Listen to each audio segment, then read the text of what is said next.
নতুন বছরের শুভেচ্ছা সকলকে। সকলে সুস্থ শরীরে কর্মব্যস্ত থাকুন, আনন্দে থাকুন, এই প্রার্থনা। তো যাই হোক, বোর্ডে দেখুন আমি ইংরেজি বছরের 12টি মাসের নাম লিখে রেখেছি।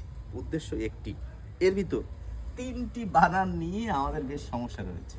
কি সমস্যা বলুন তো?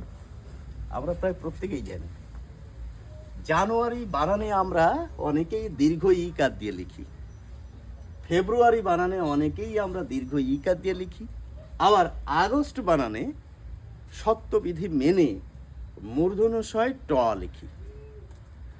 এখন কথা হচ্ছে যে না, আমরা আর দীর্ঘ ইকার দিয়ে লিখব না, আমরা হ্রস্ব ইকার দিয়ে লিখব। ফেব্রুয়ারি বানানেও আমরা আর দীর্ঘ ইকার দিয়ে লিখব না, হ্রস্ব ইকার দিয়ে লিখব। এবং আগস্ট বানানে আমরা দন্ত স ব্যবহার করব। কেন? এই বিধি কি আজ নতুন আবিষ্কৃত হলো? একদম নয়। এটি বানান বিধি। বানান বিধিতে কি বলা হচ্ছে?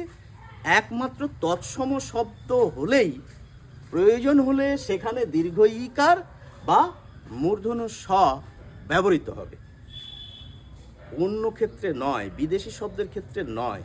তো যেহেতু এটি ইংরেজি নতুন বছর এবং সেই বছরের 12 মাস, এটা তো আমাদের সংস্কৃত শব্দ নয়, সুতরাং এখানে দীর্ঘ ইকার হবে না, এখানে সত্যবিধি মেনে চলারও কোনো প্রয়োজন নেই।